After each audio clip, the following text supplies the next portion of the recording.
again, the whole reason why I do this work is to get people onto the other side and to remember the truth within them that's underneath all those limiting beliefs, all those fears. When we're nasal breathing, we're essentially releasing what's called nitric oxide, and this is dilating or opening our blood vessels to where that oxygen is able to flow much better throughout the I think body. when you And get a little taste of what a parasympathetic system makes you feel like, it's very powerful. And your brain can't really differentiate whether or not you're throwing hate at the you that's now or the past you. So because I feel like so many times in our journey, we see, but we don't allow ourselves to actually claim that breakthrough, that DMT let. experiences, mushroom experiences, they're very similar when we are able to reach these higher states of consciousness just by breathing. That It's we started talking about the government doing breath work and they shut us down. to where they That can is, look back on those feelings of chronic depression and anxiety and say like, wow, that used to be me, but look where I'm at now. thank you very much for being here, man. It's really exciting to have you here. And where exactly from in the planet are you calling from? Are you located at? Yeah, so I mean, first I just want to thank you for having me. This is a really cool opportunity, and I've never been on a podcast before, but it's definitely something really cool. Yeah, yeah. But right now I'm calling from South Carolina in the US, Oh, but that's beautiful. I'm planning on moving in the next 2 weeks here back up to my home state of New Jersey. Oh, yeah. Is that where you're from? Is that where you were born and raised in New Jersey? Yeah, originally I grew up in New Jersey all pretty much 18 years of my life, and then I moved down here to South Carolina for college. And then once I graduated, moved back up to Jersey for the summer, and then came back down here to start coaching rugby, and then start pursuing this breathwork business that I'm working on. Yeah, that's beautiful. That's beautiful. I'm very excited to have this conversation about breath work because I feel like on the surface, it can appear like a very simple practice. Sometimes when I talk about breath work with people who maybe are outside the industry or, they don't have much knowledge about wellness, they might think that is just breathing, right? But Yeah. actually, I've been getting into this practice myself. I'm still a student. And so, yeah, I think it's having your point of view on it with your expertise will be very valuable, to spread more knowledge and more awareness about the breath. Ultimately, we breathe a lot of time during the day. We have many breaths during the day, and so it's very important. And you mentioned that you transitioned from rugby coaching to breath work, right? And Yeah. yeah, I was wondering if that also helped you enter the breathwork space, if you found any correlation maybe between athletic performance with your rugby coaching and breathwork, if that was part of your transition. Yeah, so I played rugby all 4 years of college, and throughout that time, that's essentially when I first sort of discovered breath work and how it sort of helped my both mental health and my physical health, both on and off the field. So I applied it to the different practices and games that we had.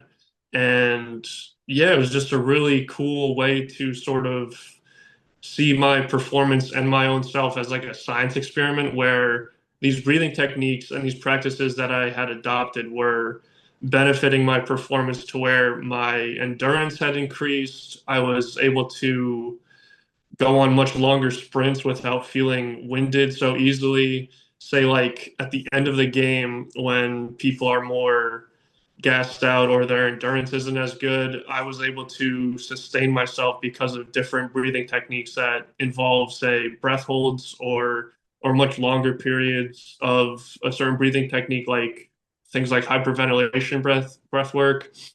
So the Wim Hof technique, different techniques like that within the holotropic realm of breath work. are, to me, like very beneficial when it comes to athletic performance because of those breath holds that we get into.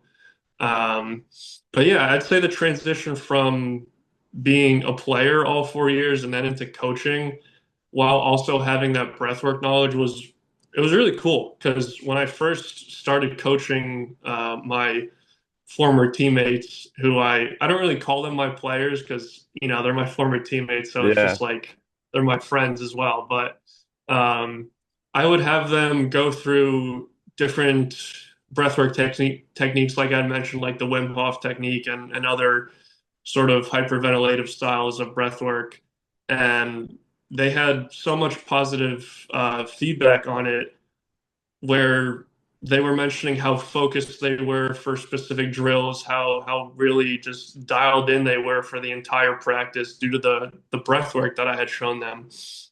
And it's really cool, like being able to give that back to my players again, just Yeah, yeah. and to really um, sort of like spread the awareness and the love around breath work because of how much it's impacted my life, again, both physically and mentally. It's just really cool to be able to do that for other people. Yes, very true. Especially in rugby, I know that the philosophy of teamwork and sportsmanship is very, very present during Yeah. both before and after the game. And so I'm sure that bonding with your players through breathwork was a very big experience. And um, I'm thinking that it's very interesting how also breath work can be a very powerful way of bringing people together. And I actually Yeah. saw on your Instagram that you're about to facilitate a live event near your area, right? Yeah, so That's when very I cool. do move back to New Jersey, I'm actually going to be hosting a workshop on Oh, June that's in New 22nd. Jersey. Okay.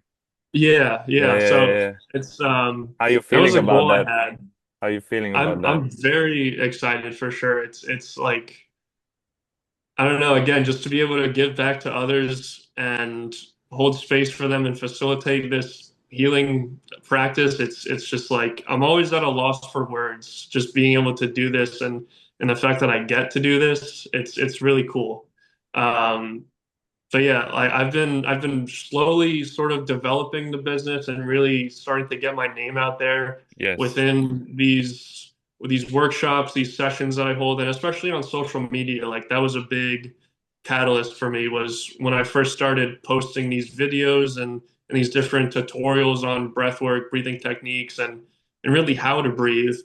It became, like I said, a catalyst to continue to put myself out there for these workshop opportunities and and now just really getting into a space where I can build community and build yeah, just essentially a community of people that look to better themselves within breath work, within wellness, and all these other practices that I would incorporate into my workshops. Like the one that I have on June 22nd is going to involve things like journaling, some light movements, and then get Nice. into that somatic breathwork journey that I host. And I also do this specific style of breathwork every Sunday Yeah. for free. So Yeah.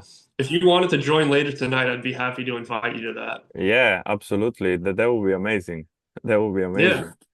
Yeah, so Um, it's really powerful. Like the amount of feedback that I've had from people, and like within their journeys, how they describe their experience. Everyone is so different, and really that's why I love it. That's my favorite part of facilitating and holding space is hearing what people have to share and how their experiences go and really like what's released for them, whether that's things like fear, anxiety, or stress, and just being able to move that energy out of the body and be able to essentially look at these things not in a negative light, but more in a positive light to where they are mitigated and we're yes. able to essentially quote unquote take control of these feelings or these outside external again just stressors that are not meant to be in the body in the first place.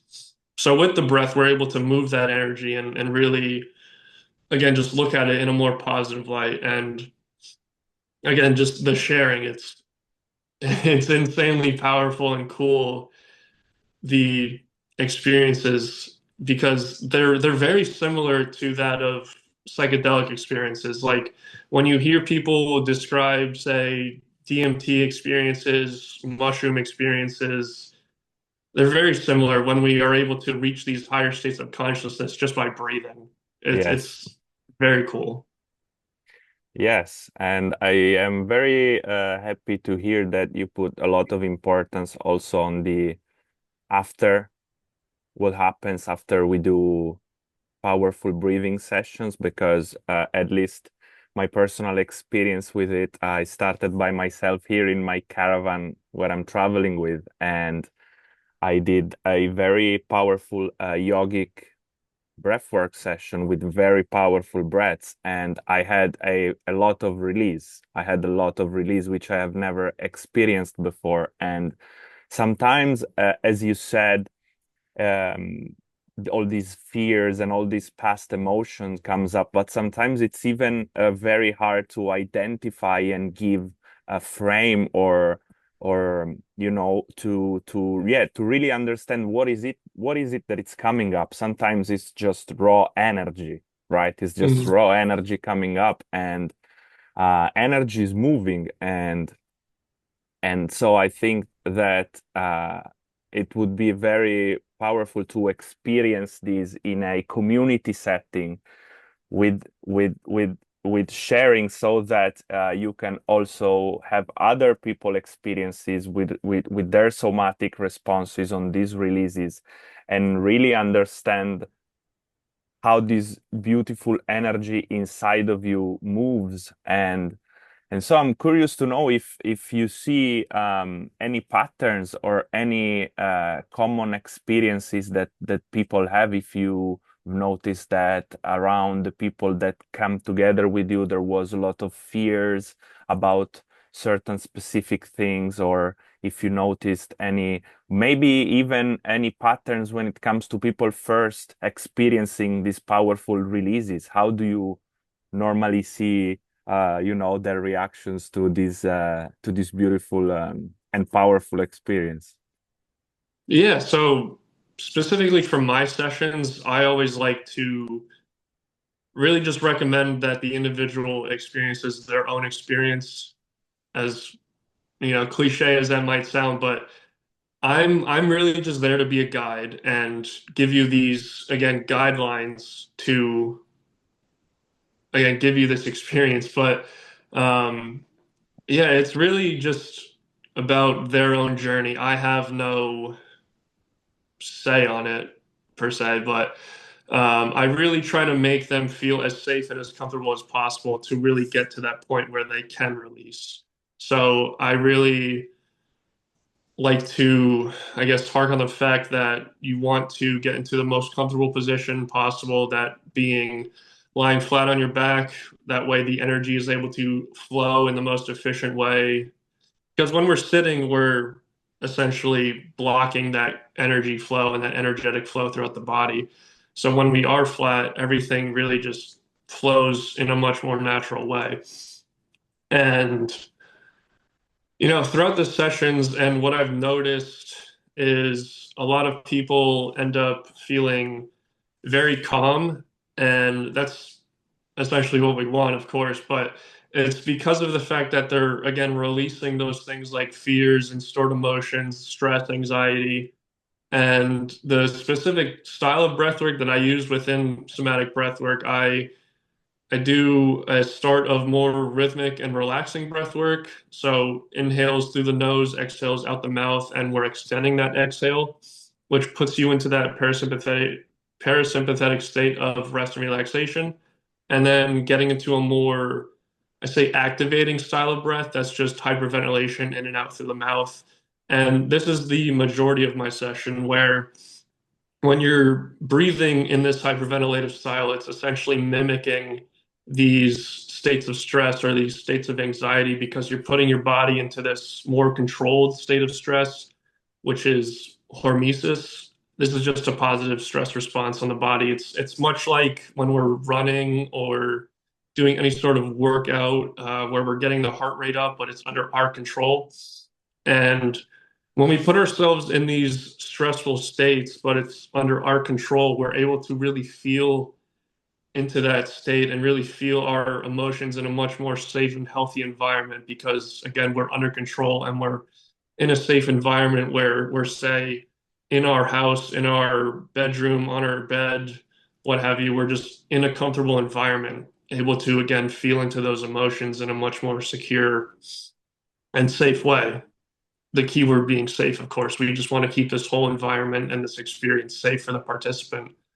Um, but yeah, that's the majority of the breath work. And then at the end, we end on a meditation where I allow the person to, again, feel into what was brought up and sort of sit with that. Just acknowledge the breath coming in, acknowledge any thoughts that might come up, realize that you're not the thoughts and you're just the observer of the thoughts. And the breath is a great way to, again, step behind the thoughts and just to observe, come back to the body, come back to the present moment with each breath that you are taking in. And, what's really special is, again, at the end when we are sharing, the the tears, the breakthroughs, the amount of people that feel just weightless because the weight of that fear or that anxiety was lifted off their shoulders by that breathing, the hour-long breathing session of, um, yeah, just being able to release all that. And I like to incorporate breath holds as well. So at the end of both of those techniques, I cue the people that are in my session to prepare them for the breath hold. So I'll say like 3, 2, 1, deep inhale in, and then squeezing everything tightly together. Now, what squeezing everything tightly together and creating that tension point will do is essentially make that release and that relaxation even deeper because as we're creating that tension and then releasing, we're again creating that short amount of stress throughout the body and again, mimicking that sort of stress response when we have things like anxiety or fear throughout the day, and giving ourselves sort of again, a somatic release where we're coming deeper into that relaxation. So the whole experience is just very powerful in releasing and being able to look at these things that come up on a daily basis in, again, just a more healthy and I'd say a better light and not seeing everything as so negative, but it's in our control. Yes, for sure. Uh, oh, that's very powerful. Also, I think when you get a little taste of what a parasympathetic system makes you feel like, it's very powerful and Yeah. it can opens up doors for further exploration, right? And at least my personal experience with it was the case that it was a new experience for me to not always be feeling like I'm chased by the bear in the forest, and these Yeah. toning down these primal instincts that we have. They open the door to not only new aspiration that an individual can have on their own healing journey or whatever it represents for them, but also yeah, it really brightens up the hopes and the opportunities that the future hold for yourself. Because if I can feel this great of a breathwork practice, I imagine where can I then take this into my own business, into my own relationships. And so Mhm. it's very beautiful to see. And I was curious while you were talking about this state that we enter in, which is similar to an athletic performance. I was wondering if when we do, especially these powerful hyperventilation breaths, we feel a certain limit. after a while. And I was wondering if the type of training that one individual, if anybody listening is maybe interested in this, if an individual going through the training of breaking to these limits, if it's an exercise that it's similar to an athletic performance where, okay, I'm running and I feel like I'm tired, but I'm just gonna keep pushing more and more. I was wondering if the same dynamic applies to the breath, or if it has to be the pushing the limit has to be taken more toned down compared to maybe an athletic performance. Yeah, so I would say specific to breath holding, when I first got started with it, I was pushing myself to the limit essentially, as you were Yeah, saying, yeah, just yeah. trying to hold my breath to the point As we where it's do, like, as we yeah, do, of I'm course. just trying to get this response, but I don't really see it as the same as when we're pushing ourselves in sports as compared to breath work because you get the same physiological response if you were to hold your breath for, say, 45 seconds versus 2 minutes. There's still that physiological response.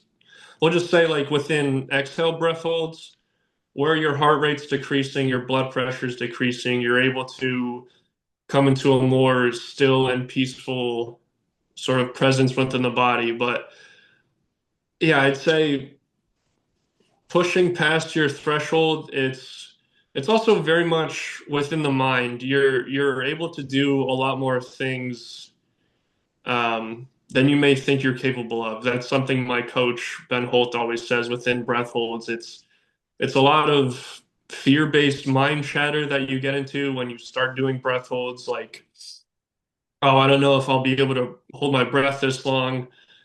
I feel like I'm suffocating kind of deal. But a lot of that is really just your ego, your egoic mind trying to protect you because of course it doesn't want you to not be breathing. Yes. But when you do push past that, I'd say a little past your threshold, you don't want to go so far to where you can really sort of put yourself into a more um, let's say detrimental effect. We want to keep things more positive than, of course, negative. But when you are able to push past that little boundary that you've created in your mind within breath holds, that's when you really start to see these benefits within breath holding where you're able to mitigate stress responses, you're able to mitigate the anxiety, you're able to feel more at peace at any moment. You really notice the different changes that breath work has to offer due to these physiological responses and changes and adaptations that you're going through because you're putting your body through these short periods of stress because of those breath holds. Yes. Yes. One, when you experience the benefits of breath, I think it's for some individual, it's normal to want to push it, Mm, push it more forward and see where it can take us. But also, something that I was journaling about is that how after these very intense experiences with breath work, as you said, similar to psychedelics, where you lose the concept of you being inside this body and being separate from whatever is outside, and you just feel this turbine of energy going everywhere. mm, It's also powerful to just ground it with some very slow breaths, right? yeah. Um, because after a while, those almost ecstatic experiences are very powerful and they can open up very powerful experiences, but also it can become just another gateway for us to have high energy experiences, right? And Mm, um, so I was wondering, how do we place and how can we ground more the awareness in the breath, not only being a door to these very powerful experiences, but also uh, taking the time to do the slow breathing and almost at the point where your body is breathing by itself, you know. Mm, Do you think that this is something also important in breath work to balance these two type of experiences, like the two triangles, right? One is standing on the tip and all the energy is here, but it's not very well balanced. And then mm. the other triangle comes in with the base where the tip is, and this is where we ground it. And so I was wondering, what's your opinion on this approach to breath work? Yeah, so I really think it comes down to awareness. And, throughout the day, I don't remember the last time I went a day without being aware of how I'm breathing or Yeah. how long my breath is in and out, because that's really where the shift happens. Like you can have these psychedelic experiences, you can have these very big breakthroughs within breath work, but what matters is how you're breathing throughout the day, how you're able to integrate those sessions, what your daily habits look like when you are integrating Mm. these high moments within your life where you're able to, release years of stored emotions, years of these limiting beliefs that you may tell yourself. And when you do release those things, it can be a very huge toll to where, you lose identity, you lose your sense of self, you lose a lot of the things that you once clinged on to. So being able to become aware of your breath and being able to, like you were saying, just ground yourself with your breath, of course, is crucial. Like when I first started down the whole journey within psychedelics and my experiences with mushrooms, like doing breathwork practices was that one thing that really tied everything together, essentially, where the integration was more, I'd say, yeah, more powerful than the mushroom experience in general, because you're able to essentially keep that state that you were in that high moment, in that altered state of consciousness within mushrooms. You're able to keep that feeling and those downloads and those different pieces of information that come to you when you're in that altered state of consciousness.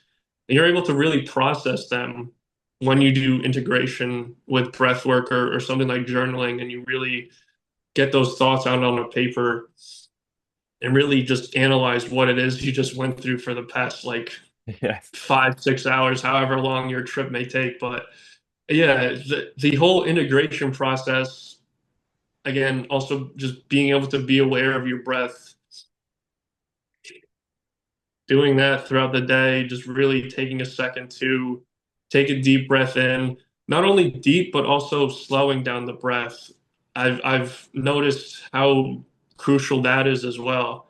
So not only just becoming aware, but slowing down the breath at a pace of 5 to 6 seconds in and out really does a lot for both mental and physical health, as we're able to, again, I see it as a way just to come back to the body and away from the thinking mind that carries us away from our body when we're in these thought loops of just anxiety or stress or what's going to happen if this happens kind of thing. A bunch of just what if statements come Yes. when we're in these thought loops. But if you're able to step back again and observe those thoughts, take a deep breath, It brings you back. you're back in the body. And Yes. it's a lot of it is just, yeah, it's a huge game changer for your everyday life and just life in general when you're able to bring that awareness from, say, again, your thinking mind, your thoughts, bring it back to your breathing. How am I breathing? Where am I breathing from? I like to, for my clients, my participants in my sessions, I always talk about the importance of diaphragmatic breathing. So, really breathing from deep in the belly as opposed to chest breathing or shallow breathing. Because when we Yes. are chest breathing and shallow breathing, it just creates this cycle of stress because when we're doing this, we're over breathing. And it might sound contradictory to over breathing, like, oh, I'm getting so much oxygen in because I'm breathing this much. But no, it's actually, you're not getting enough oxygen to the body to where it's absorbing properly. And you're not breathing in a way to where it's able to, let's say, flow correctly. And again, just absorb in a way to where it's actually nourishing you. Because when we are breathing into the chest, again, it's shallow and not able to absorb properly. And we're essentially just breathing in a, yeah, just like a cycle of stress to where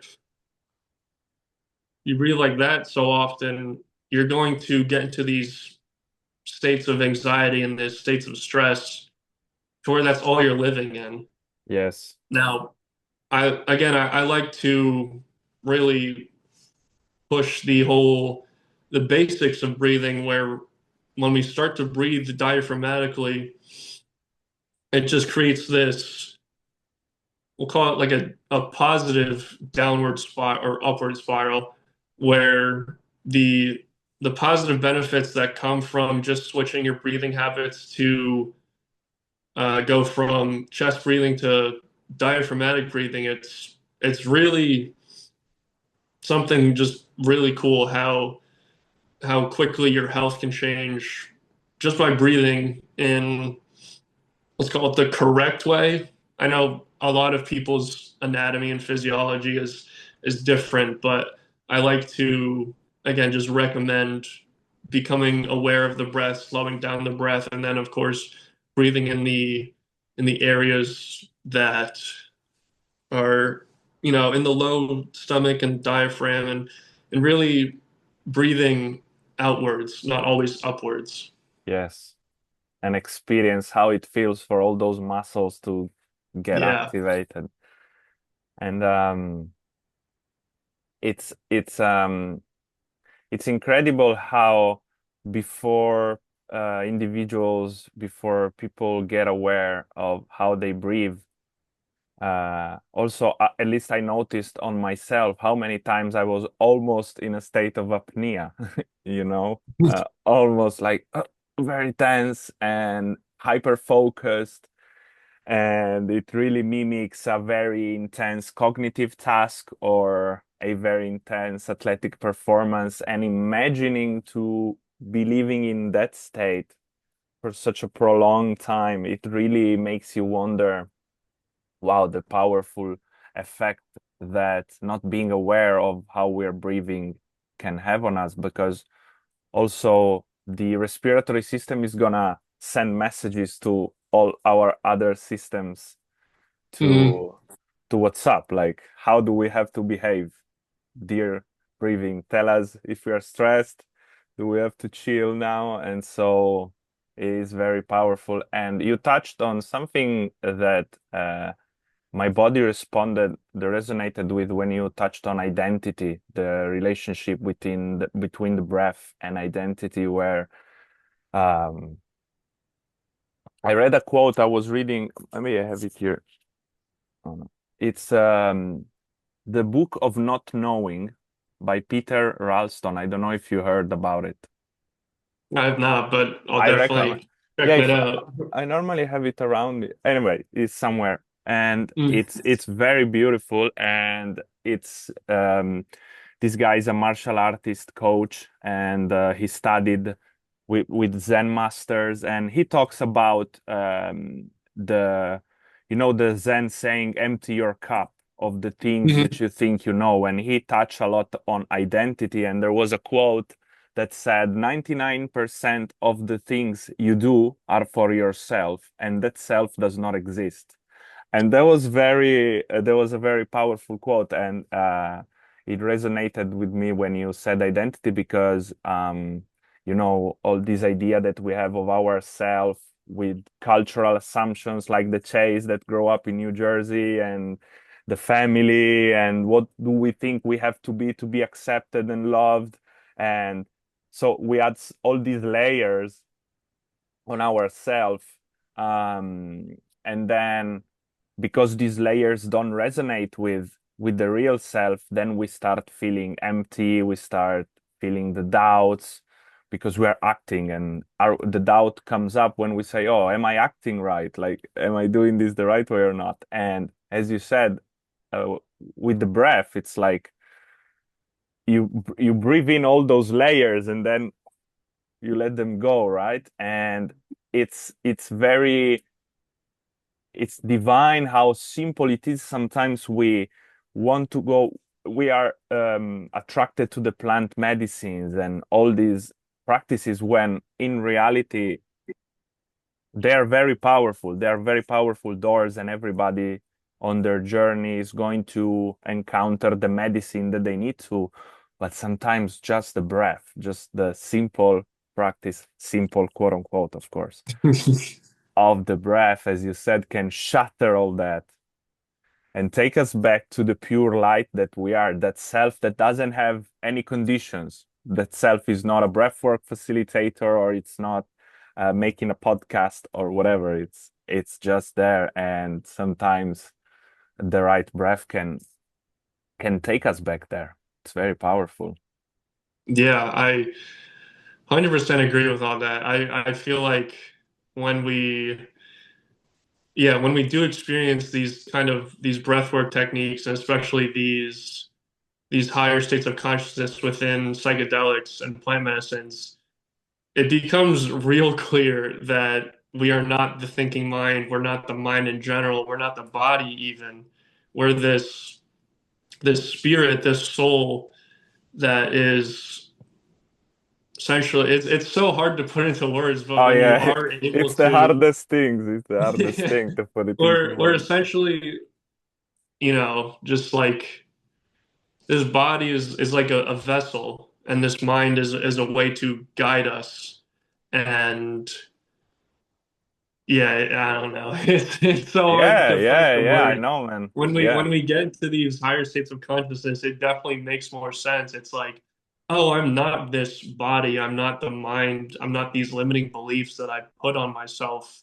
I'm so much more, I'm so much greater than whatever it is that the I is telling me. Because, Yes. the true me, or the true I, is this spirit, this higher being that's within me. It's this. I don't like to call myself God, because I don't think anyone is God. I believe God is within us.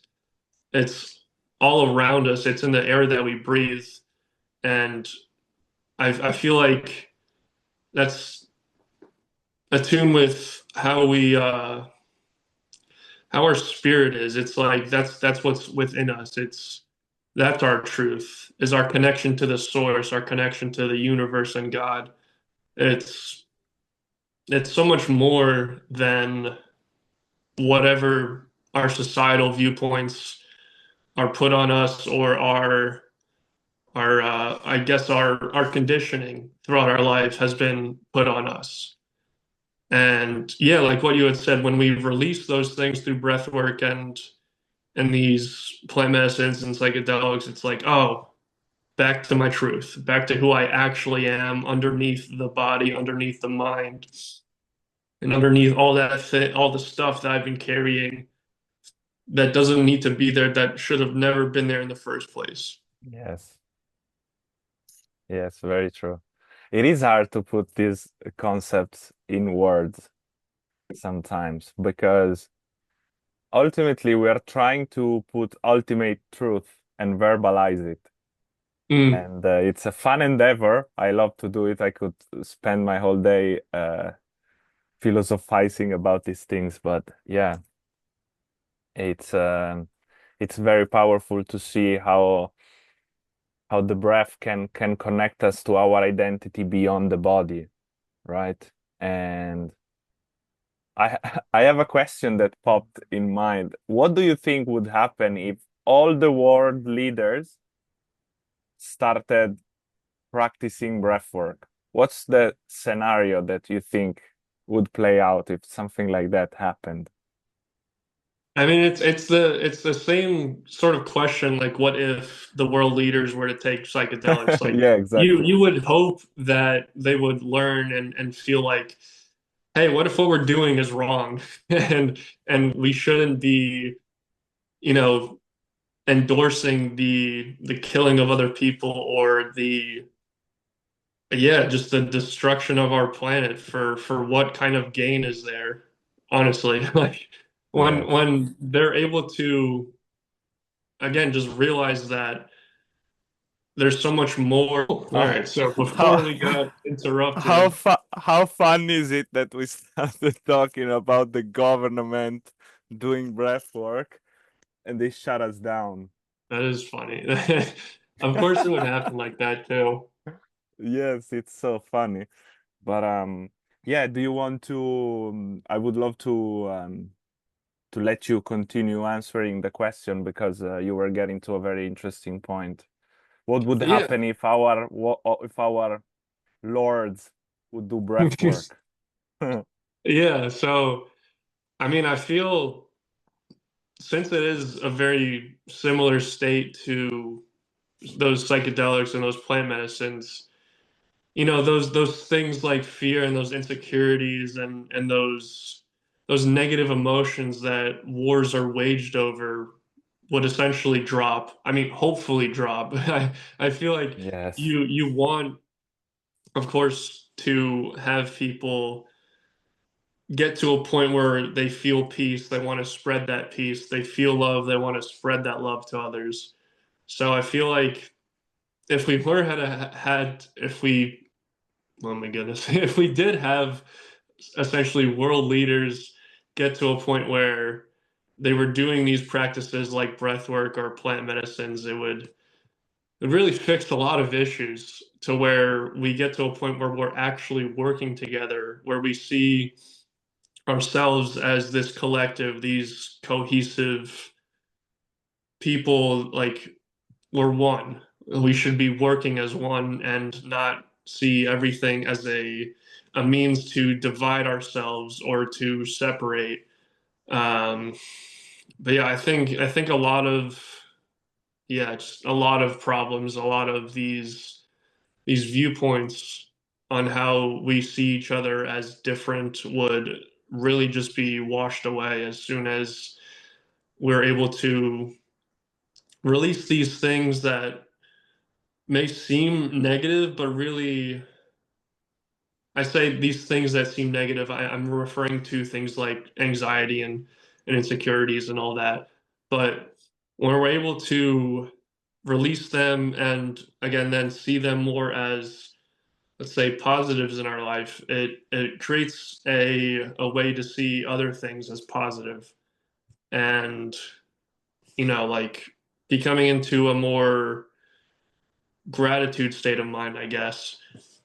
Um, but yeah, I think when I'd say I hope that world leaders get more involved into these practices because it would definitely change a lot. It would again just make it so that we are able to come together in a much closer and cohesive way. And again, I just think that the division is something that's it's so to I guess just to put it into words, it's wrong. I see it as wrong. And when you come from a place of judgment or this place of hatred for someone just because they see things differently, it's very. I mean, as much as toxic is thrown around, I'll say that's what it is. It's really toxic. It gets to a point where you can't have this dialogue, this back and forth with someone. Like, although they view things differently, I like you can't interface with them. Like I love when people have different viewpoints because it lets me know how they think. Because I think that's so cool. I think that's so special within this human experience when people have these differing viewpoints, these differing opinions on things, and it's like, oh, what makes you think like that? What makes you have that certain viewpoint? Like what led you down this path to believe this or have this thought? Like I think all of that is very special into who we are and how we are as a species and as a collective. I feel like we need to get back to that point to where again we are this collective species, this we have to get back to this oneness and not this separateness that we find ourselves in within society as a whole in our entire world. Like it's very yeah, I'm not a fan of the um separation that I know. sort of plagues this entire world. It's like the amount of cultures and the amount of differences that we have, they're all so beautiful. Like within the many different countries that I've seen, um, especially in places like Europe and Africa, it's just like you don't really see that in America, although America is very much a melting pot. I feel like we've lost this sense of rites of passages or learning in a sense of ancestral lineage and being able to really embody the different cultures that um, our ancestors came from. You don't really see that nowadays. It's just like there's there's too much normal and not enough Yes. full expression of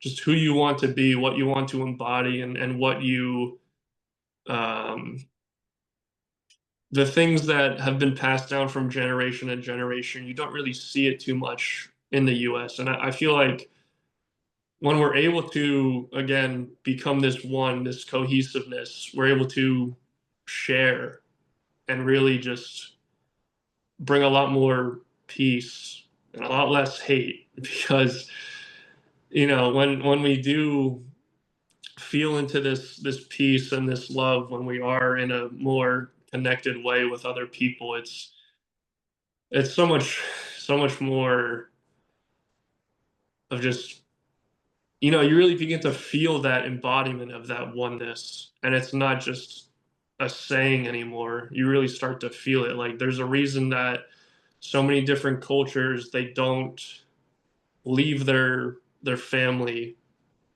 Like they're always around their family. I know specific to let's say like use the example for tribes, like different Yeah. indigenous tribes. They're with their family essentially their entire lives. Like they're so close with each other. They literally embody that oneness and that connectivity within their family. And I feel like we've lost that. I say we as in again just in the US. Yeah. Because like the normalcy of someone in the US is as soon as you turn 18, you're expected to go to college and go off and then your life essentially begins. And as we grow older, the amount of time we spend with our family just drops. It's incredibly low. It's really sad to see. So I feel like I know this is very far off the original question, but I think it just ties Still, together within let it flow. the Yeah. yeah the just the connectivity that I feel like we would all feel when we experience these things like breath work and plant medicines. We really learn what it's like when you get this feeling of oneness. You get this feeling like, oh, I'm interconnected with everything. And it's like it's easier said than I guess done, explained, or really felt. But it just comes with the experience. It comes with that direct and yeah, felt presence of that experience. It's very powerful when you begin Yes. to get into those states. Yes. I agree. There's uh there's a few tangents that I would like to take after what you said. Mm, Um, but definitely, you know what I think? I think that we wouldn't have centralized government as we see them now, meaning that, the centralization of power is a good way of leading people when the people that take the responsibility of the power actually have a healed energy or are not holding on to traumas of wars and wanting to control and competition over collaboration. And Mhm.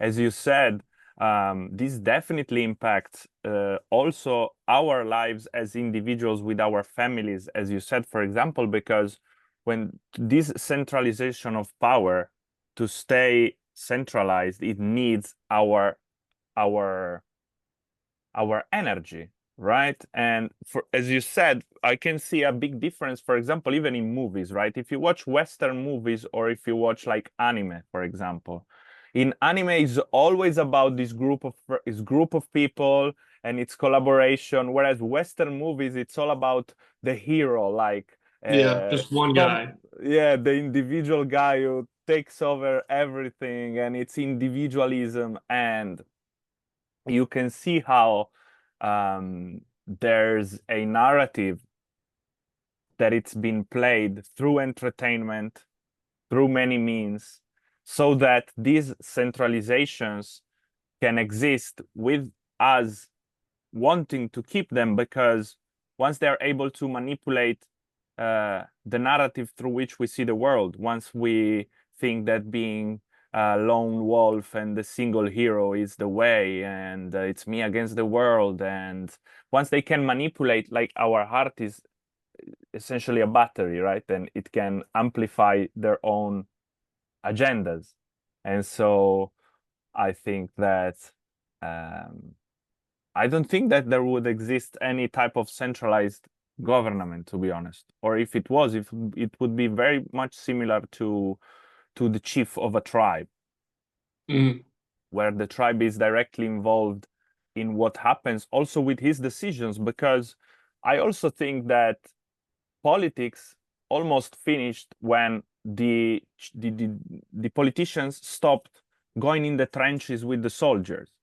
Now it's like a chief of a tribe. If we have to go and defend ourselves against our tribe, or if for some reason there will always be a Sparta and an Athens, right? A city which is more the philosophers and studying consciousness and spirituals, and there is always gonna be the Sparta, right? The people who put all the importance in military forces and all these things of this nature. But at least the kings of Sparta were directly involved in their decision of waging war against another city for whatever reason. And I feel like now our politics is completely detached from the consequences of their actions. And I'm pretty sure that a reconnection with what you said, with the interconnectedness with each and every single individual, with the planet, would also change the way our economy and our market works, because our industry is completely disconnected from natural processes, Yeah, and because we don't feel the connection with nature, we say, oh, who cares, yeah, let's dump this in the ocean because it's just a pond of water, right? It's made for us to dump things in. And so the also the cut with the ancestral lineage, as you spoke about, I'm worried that it's made on purpose, because imagine how powerful we could be if we could essentially channel into our own ego, our own individual existence, all the power of our ancestral lineage, and know where they came from, and know what they go through for us to be here. Because sometimes we also forget that. How old are you, Chase? 23. 23. Mm. And we are military age, and this is one of the only period of times where, and we are lucky to be in the West, that we are not sent in like most history, men of our age would be in some trench or somewhere, right? So because our ancestor went through that, today we have the possibility to speak about these things. We have access to technology that allows me from New Zealand and you in New Jersey to essentially ripple through time and space and have a conversation that then will be posted on a platform that allow this message to ripple through time and space. So Yeah, I guess I took a tangent here as well from the original question, but it would also be interesting to see um, how it would play out, a change in consciousness of our politicians when it comes also to economy and business and industry. And also, as you mentioned, you said that anxiety and stress, they're not necessarily negative connotations of our human experience. They can be very powerful catalysts. And I know we briefly discussed about this on when we connected on Instagram, but I was wondering if you always saw saw it that way, or if you had like an experience in your life that made you go, ah, this all has a bigger purpose. My anxiety, my fear. Oh, I see the connection. Like I was wondering how that played out for you, and if also that is what brought you to plant medicines and then breath work and all your journey into being a healer. Mm. Yeah, so I mean, I'll just essentially explain my story and Yeah, how I go for got to it. all this. We want to hear it. Yeah. So I grew up in a house where there was a lot of, I say, arguments, a lot of yelling, and I always had this, I guess, this feeling in the back of my mind, just are my parents about to get divorced kind of thing.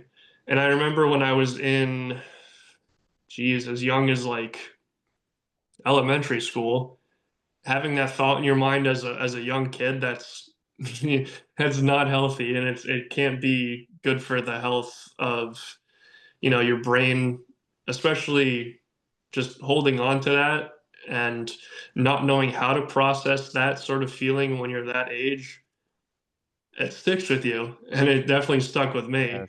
because, as I grew up, these feelings later manifested themselves into the anxiety, the depression, getting as bad as suicidal ideations, to a point where I was going to bed every night like having these thoughts, these questions. What if I just didn't show up tomorrow? What would people think if I just stopped coming to school? And I was 16, 17 at this time, and I don't know, I thought this was normal. Like every high schooler goes through these things, but it shouldn't be normal. It doesn't have to be normal. And I was dealing with these feelings of anxiety and depression for, let's see, about 3 years on and off. So when I got into college at 18, it was especially even more challenging because, again, I was away from my family. I didn't have that connection with them where I was, easily able to talk with them about things. And this was also when COVID was happening. So just even more Yeah. separation, even more, um, just Disconnection. Yeah. differences. Yeah, just less interaction with people in general.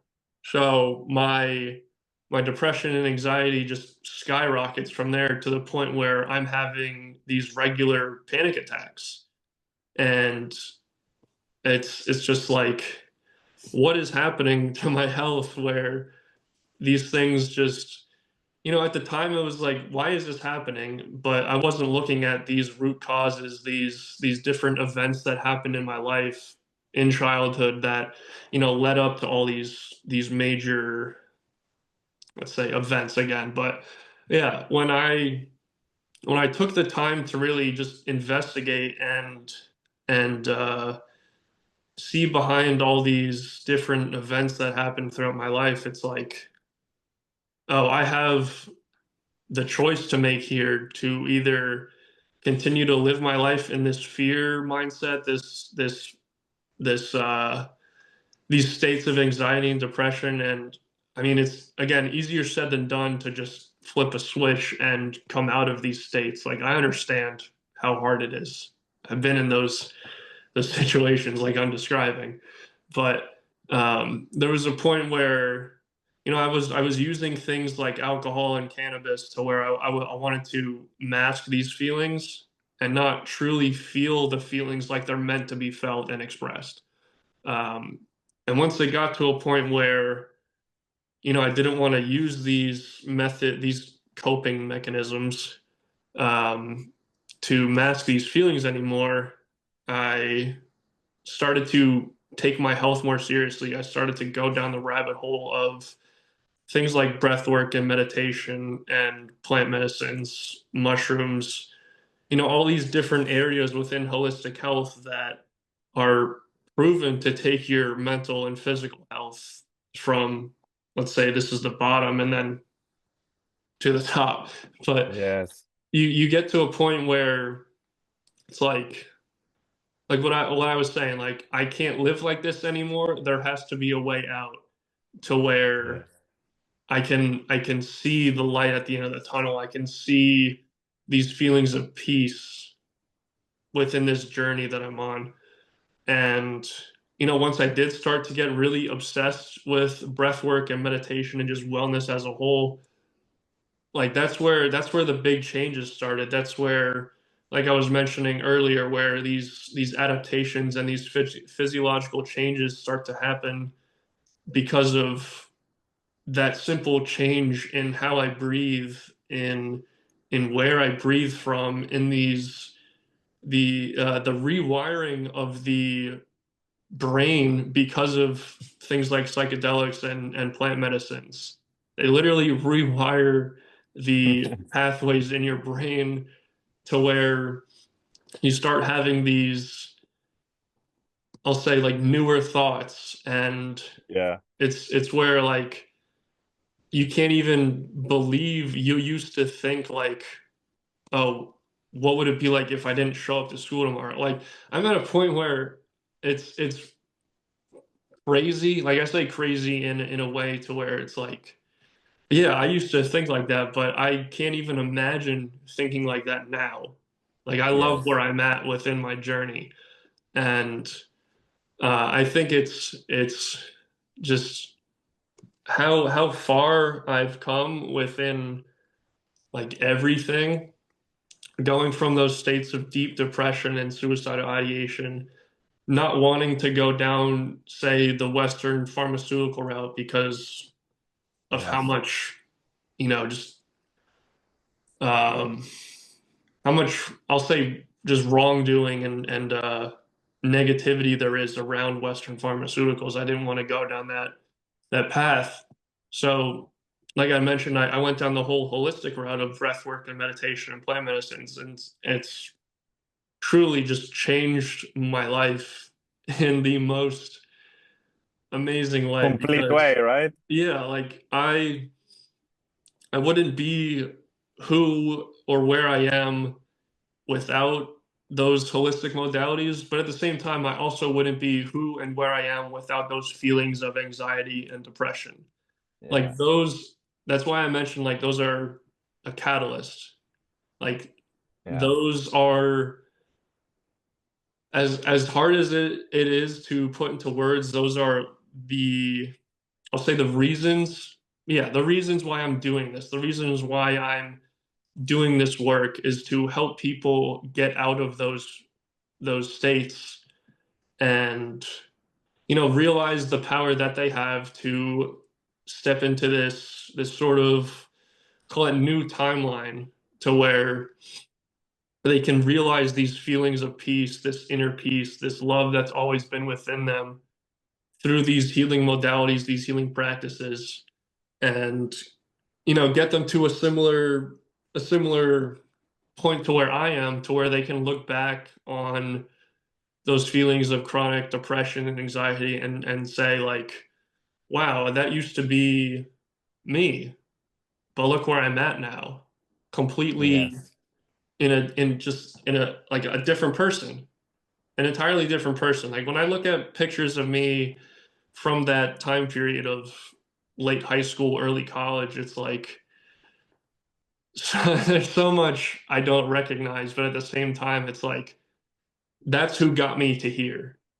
It's like Yes. that person made that one decision to change their life to get me to this point, to where I'm at now, to where I can say, like, I'm the person that my past self was always looking for in those darkest moments. Yes.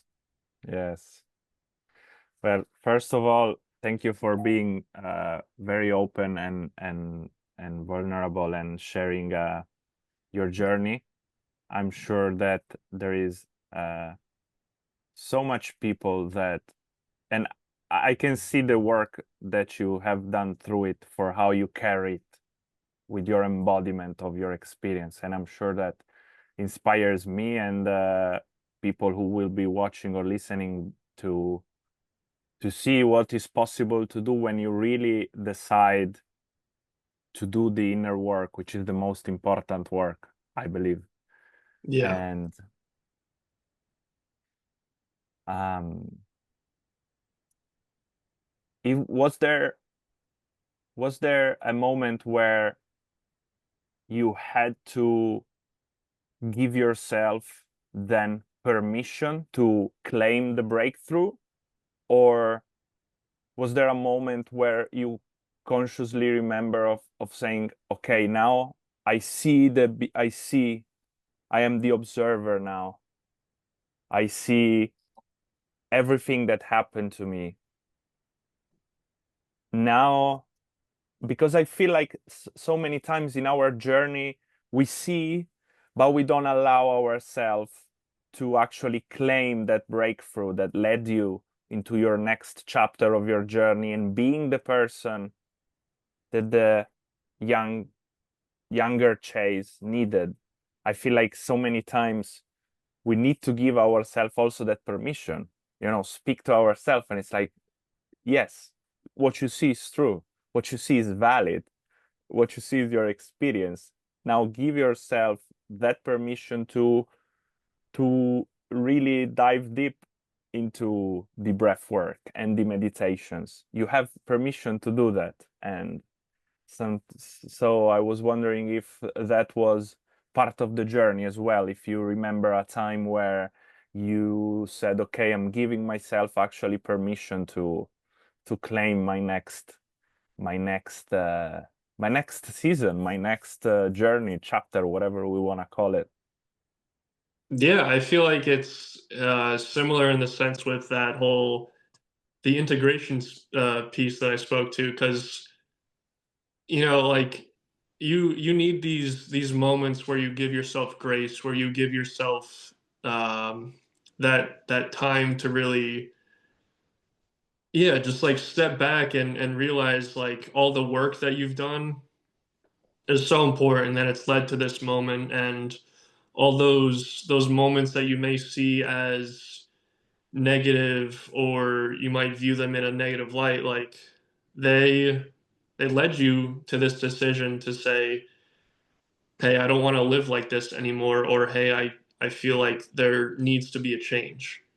Yes, And we constantly go through change. There's never a moment where we're not changing.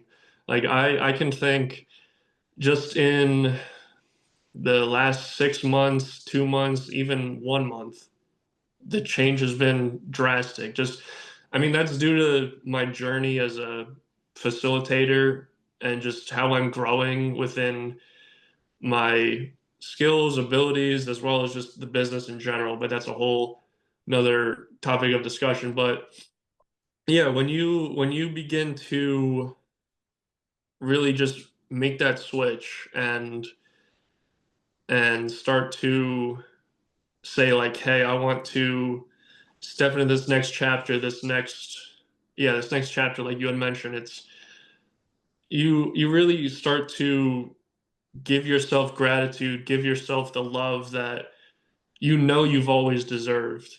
And you start to yes, love that past self, rather than seeing that past self again as something negative.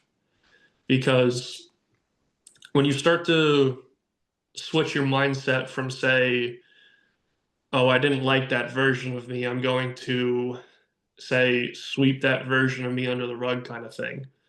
Like yes, you're you're also just essentially not loving every single part of you. And that's what, I mean, that's what you want. That's what essentially your brain can't really differentiate whether or not you're throwing hate at the you that's now or the past you. So you're going to have these Powerful. feelings of hate regardless.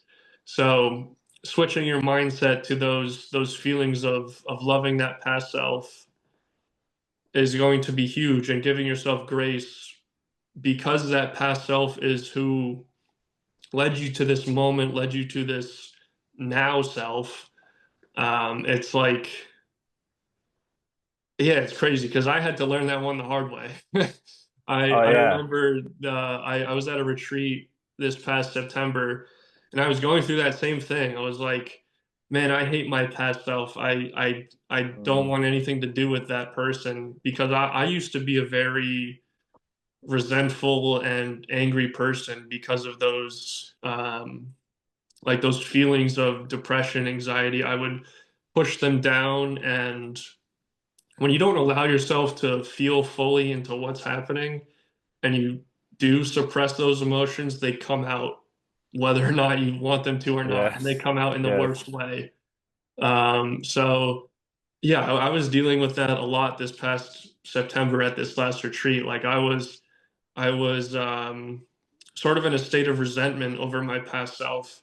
And I did, funny enough, an hour-long breathwork session to where I was able to really show my past self the love that he was always looking for and deserved. And same with my younger child self, where I was like, um, yeah, just able to really like interface with that child self and really just comfort him and be able to hold space for him. And yeah, it was just like this moment where I didn't feel this like these feelings of hate and resentment towards my past or my past self. And it was more just gratitude and a thank you Yeah. and just a love for the things that say transpired or how things went. It all led to this moment. It all happened for a reason. And it's one thing to like when you have these experiences within altered states of consciousness, you sort of see things as perfect. And to some people, different experiences may not sound perfect, but again, just going back to the whole your past self led you to this moment for a reason, it's perfect in that sense. Like Yes. when you go 100%. through the suffering and end up on the other side,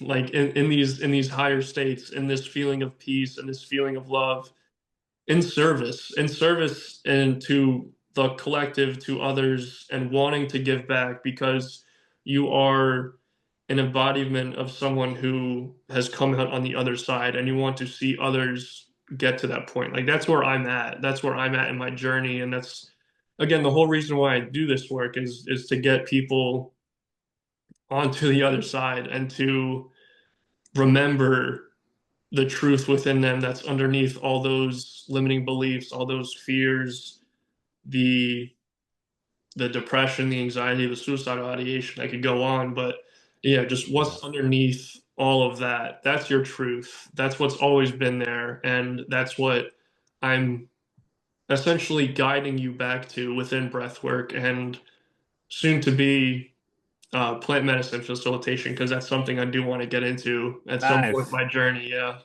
Yes. Um,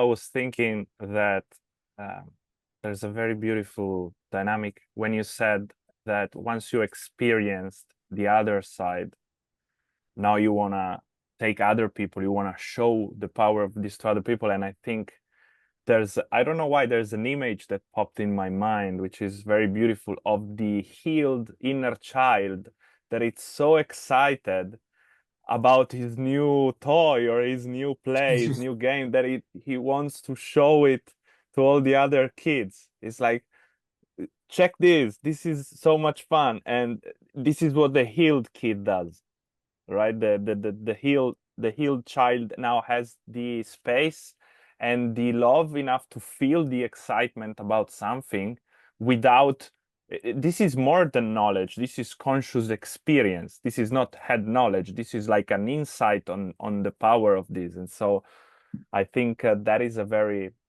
powerful dynamic. And how can there's certain philosophies that say that, especially in the East, that says that we already chose everything that happens to us, and it's Hmm. we are almost like living a movie on the other way, right? And if we take this as a lens for evaluating our life, it makes so much sense. It makes so much sense that we chose the family we chose, that we chose the financial situation, the friends, the relationships, everything, right? And I think that a lot of suffering comes when we we not refuse, because refuse would imply that we are conscious of it, but when we don't want to explore that alignment with those things that happens to us. And you said something very beautiful, and we create this tension because we feel the anxiety, we feel the fear, we feel the doubts, and we create all these what if and shoulds, like, oh, I shouldn't feel anxiety, like we have this idea of perfect.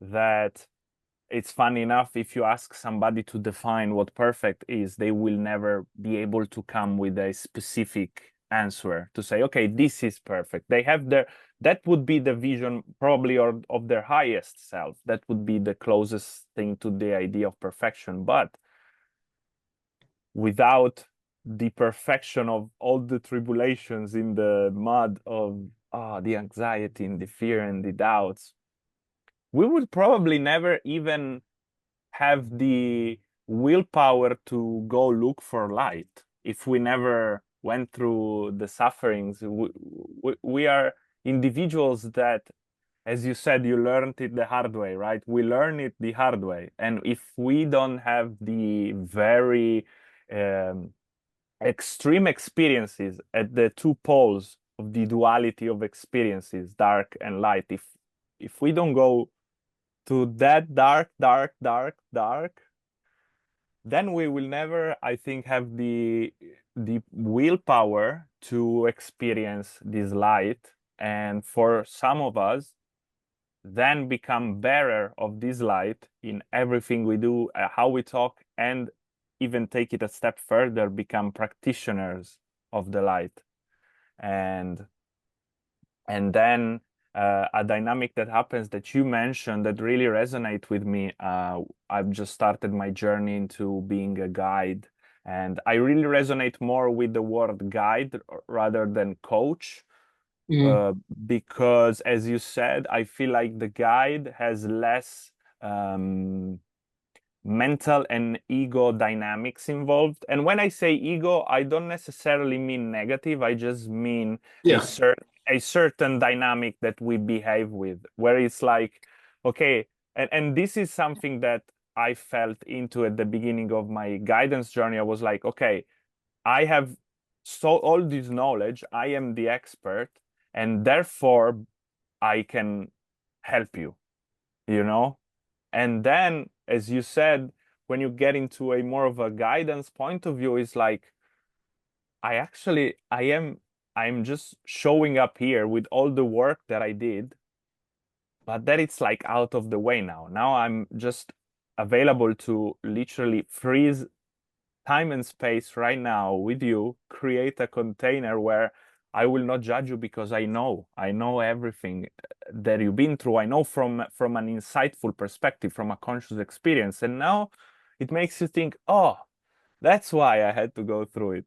and then it's the curiosity, like the inner child inside of me is curious to see what what made you come to breath work, what makes you tick, what moves your energy inside of you. And so this takes a whole new perspective. For instance, this is the first podcast also for me, and I'm not gonna lie, at the beginning I was intellectualizing this a lot. I was like, oh, I have to come up with like smart questions and I have to look smart or blah blah blah. But then, to be fair, you just jump into things and you become a channel for whatever wants to come Yeah. through. And this is also a personal practice for faith, because you have to have faith in a higher power that will deliver the smart questions or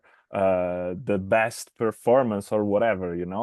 And I was wondering if you have a specific, not specific, because I don't like the word specific, but if you have rituals or if you have practices that you do to make sure that you keep that channel clear when you do your facilitations. And how do you prepare yourself to be the facilitator, the guide, the channel, however you want to call it or see it? Yeah, so I keep it relatively simple. I mean, as far as preparation for myself in guiding breath work, I do breath work myself. I do things like meditation, and I really like visualization meditations to where I really see myself guiding the individuals and really, yeah, just see myself giving those specific affirmations, those specific cues to really help them get into a certain state to where they can feel into those unprocessed emotions or those stored emotions within the body. And I mean, I can also speak to the rituals that I have within the specific mushroom experiences I have as well. Um, so I recently learned this through his name's Jarrett or Soul of Jarrett on Instagram. He's very big into the plant medicine space. I highly recommend him. He's a very cool person. But I Yeah. had a call with him in, let's say, December, and he introduced me to uh, creating an altar. And this is just like a very nice way to essentially have a nice way to set intentions, create that respect to the mushroom as it deserves. The mushrooms are in no Yes. sense a party drug. They are very much a teacher 100%. Yeah. and a guide for your own journey, and they need to be treated with this respect. So I took my journey within mushrooms to like a nice introductory step as I do them by myself. I haven't done them ceremonially or ceremoniously yet, but that is the next step. So I'm doing everything I can to really keep it respectful and as traditional as I can within what I have. So the last experience I had a little altar where I was burning some Palo Santo. Yeah. I had a bunch of different images of different figures that I look up to. A couple being Ram Dass, Terence McKenna, Maria Sabina, who's the mushroom grandmother, essentially, very big into that space, and is essentially the whole reason why mushrooms are as popular as they are. There's the story behind her and just the popularization of mushrooms is very wild. So I highly recommend looking into that further. Yes. And then, and then I see Jesus or Yeshua as my spirit guide and my teacher. I don't neglect, say, Buddha, Shiva, or any of those spiritual religious figures. like I said, everything is very much a interconnectedness, a oneness. So I also love learning from them as well. I just feel much more connected in the experiences that I've had, feeling that connection with Yeshua more closely, if that makes sense. Yes. Yes. Um, so yeah, a picture of him as well, and then um, the Holy Child of Atocha, which is essentially the spirit behind the mushrooms, as mushrooms give you Yes. this childlike feeling.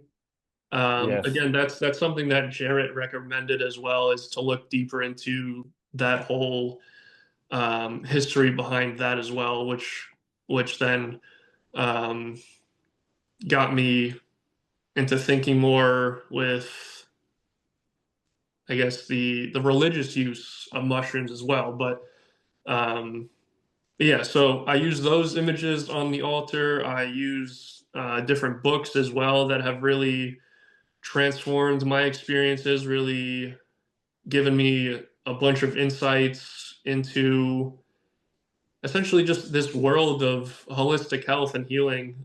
So yeah, the last experience I had, I have all these books right in front of me, but This Is Your Mind on Plants by Michael Pollan, The Surrender Experiment by Michael Singer, which is probably my favorite book.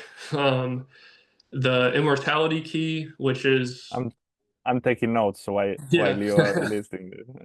Yeah, so the Immortality Key, which again goes much deeper into the religious use in mushrooms and um, yeah, just the early sacramental uses of mushrooms and how those were used in certain rituals and practices in places like early ancient Greece and I'm trying to think of what country it is, but Well, in where Egypt as well, they were using some sort of yeah, they use blue lotus flower, I believe. yes, yes, Yeah, yes, but yeah, just the whole history around plant medicine and the usage in ancient civilizations. And yeah, then Breath by James Nestor, which is probably the best book on breath work and the science behind breath in general. Um, yeah, so yeah, I use those books as like a nice memento for where I'm at in my journey spiritually, I guess you could say, and how much I've grown due to reading those books and how I've integrated that knowledge into where I'm at now. Um, so I set all that up, and essentially, I like to set an intention and journal a couple days beforehand, and really like again visualize that and meditate with that, and really just like ground that into myself and really, I guess, think on it. Um, but more recently, I've found that like intention is great. Intention is a nice guide and a nice way to ground yourself if you do find yourself having a bad trip. I don't believe in bad trips. I yeah, feel like that only happens when you don't allow yourself to fully surrender to the medicine and you don't fully allow yourself to feel into what's being brought up. But yeah, yeah, intention is just a nice way to come back to the body and essentially come back to your center. Um, yes, but recently, I've found that I don't need to write this full in-depth intention all the time. Like your intention could simply be show me what you need to show me or show me what's true and the mushrooms will do just that or the breath work will do just that. The thing about breath work and mushrooms is they're not showing you what you want. You will never get exactly what you want out of these experiences. They're going to show you what you need, very true. and then this is why again integration is so important, because when you're shown what you need, it's up to you to enact that, put that into practice, and really that's where the change happens. That's where that huge transformation happens where, again, like saying, oh, I can't live like this anymore. So you put things like breath work into practice, plant medicines, mushrooms, if you want to. It's all, of course, completely optional. It's up to you and Sure. your own journey. But um, yeah, when you receive these things or these downloads of things that you need, again, it's up to you to take that aligned action within integration to really process that, and then, like I said, take those downloads and again just put them into action. Um, so yeah, I feel like that's very important when it comes to this work in general. Like Yeah. you can do mushrooms, you can do plant medicine, and stay the exact same as you were prior to having these experiences. So I feel like the real work is in that integration when you're learning and when you're taking in all that was brought up throughout the experience, and again just putting it into action and not allowing yourself to go back to that old way of thinking, that old way of living that led you to wanting to have that experience in the first place. Like there has to be something that switches to Like a where, before and after, yeah. yeah, to where you go from one path to another path where Yes. your life only gets better from there. Yes. And it's very powerful when you said that the plants or the breath or life in general doesn't show us what we want to see, meaning that whatever comes up, right? Whether we want it or not. And I think that this touches on a very important point when it comes to doing these works that are not external works, but they are interior works, is that I think we should completely detach from the expectations because, Yeah. for example, yeah, in my journey with meditation, for example, for about a year, I would meditate every single day as I still do. And I had big expectations because we have all this knowledge about things, right? We think we know everything and until we are humbled by something. And so I was sitting in meditation, kind of like waiting for the punchline, right?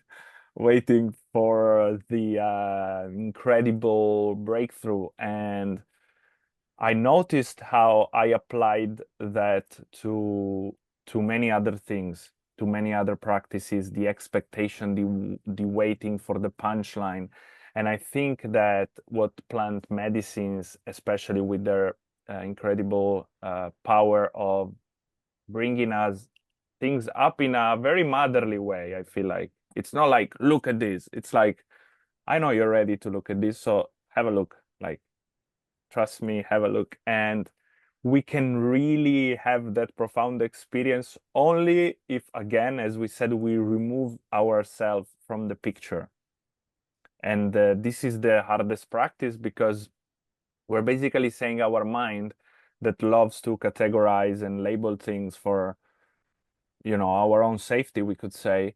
We are basically telling the mind to get out of the way and in a loving way, of course. And um, the work that we do on our nervous system, for example, can really help us do that. And then bringing this awareness of not putting expectations on these profound experiences also in the smallest things. Even when you observe a tree, if you try to observe a tree from a place of complete awe and not all the science knowledge that you might have, you will realize that the tree suddenly has more there-ness. I don't even know if there-ness is is a word, but you suddenly see things. It's like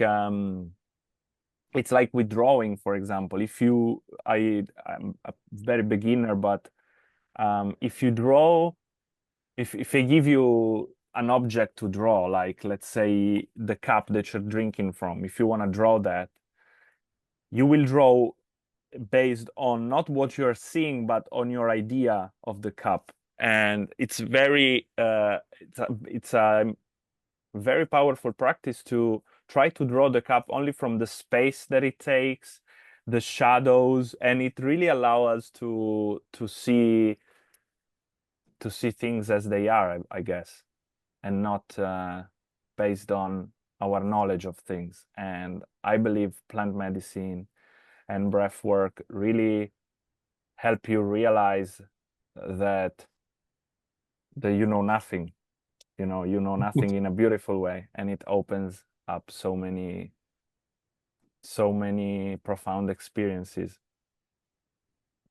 Yeah, I Yes. love that. Yeah, yeah, I laughed when you said you know nothing because I'm just starting to dive into Taoism and really learn Mm. about the whole philosophy around that. And yeah, just when you when you really just unlearn everything, say like past conditioning, past feelings and all that, just really take a second to throw that away and really embody that feeling that you really do know nothing and that you have no idea what's going on in the world, that you have no idea what's really going on behind, you know, all of Yeah. this. It's so much more Yeah. peaceful when you Yes. just like take a second and say like, oh yeah, I have no idea what's happening, but that's okay. I don't need to. That's okay. Yeah. And also, it's hard to do because being knowledgeable, quote unquote, is very culturally endorsed. Like, Mm, we need to be knowledgeable because that's how we are accepted, that's how we yeah, operate, especially in the in Western systems. And obviously, knowledge has its power, but I do not believe that at the end of the day, knowledge is power. I believe that the experience of it's when it yeah, becomes wisdom is power. And today it's harder than ever because we have so many information, right? We have so much information, we have so much head knowledge in here. And it's like, unless you consciously choose to take a step back and know that you have more than enough information to process, you will keep receiving more and more and more and more, and you risk to really have a life experience where you've always stayed in the surface of information and never went in the wisdom, which also in the Bible it says that wisdom is the journey where we're headed. yeah, And yeah, there is so much wisdom in these practices as well, on how you take a knowledge which can be, okay, breathe for 4 seconds in, 6 seconds out, whatever the information that you're giving me about the breath, and I actually apply it, and I see the wisdom of the breath with the somatic response, with the releases and all that. yeah. I like the whole thing about direct experience. Like Mm, you can learn things, you can have this knowledge about things, but something that Terence McKenna refers to as the felt presence of direct experience. Like that's what I'm looking for. That's what I yes. am essentially, yeah, just looking for on this journey is to have these experiences where I'm sort of taking in and gathering and trying to integrate from that experience and how that sort of not only benefits me, but can also call me to give back to others through that experience. Yes. Yes. It really, if you notice, along this journey it becomes less and less what it becomes less and less about me, and it becomes more and more like, okay, yes, I'm building a business which benefit me, but that is on a perspective of, now I can serve more people. Now it's not only about my immediate community, but if I found the confidence to show up day after day on social media, on or in my communities, or public speaking, it's not anymore about the fame and the numbers. It's about, oh, I can really, make these, the leverage of these can really, to use a business term, scale up to infinite. And I don't know if you felt this in your journey, that everything you do, it's less about me, but more about me with an intention towards the exterior of me or the apparent Yeah, exterior. I would say, um, speaking on retreats again, I went to another retreat this past March, and a lot of that intention was to uh, not only essentially heal some other things within myself, but also to learn how to host retreats so I can give back to others, so I can have this way of bringing people together to get that same sort of experience that I had where I was able to release these stored emotions. Um, but yeah, I feel like a lot of the work that I do now as well within my own healing within plant medicines as well is also for the healing of ancestors, the generational healing, the healing of both past and future generations to come, because I feel like a lot of trauma is passed down generation to Yes. generation, and someone has to be the one to step up and be like, no, we can't have this anymore within the family line. So, and I feel like that's me, but I want to be that one that, puts that trauma to a stop and gives both the past ancestors just like that relief that, oh, I don't have to feel this anymore as I've passed on. And then for the future generations, don't have to feel this from the moment they're born to whenever they say, feel like they want to step into that power of cutting that generational trauma off even further.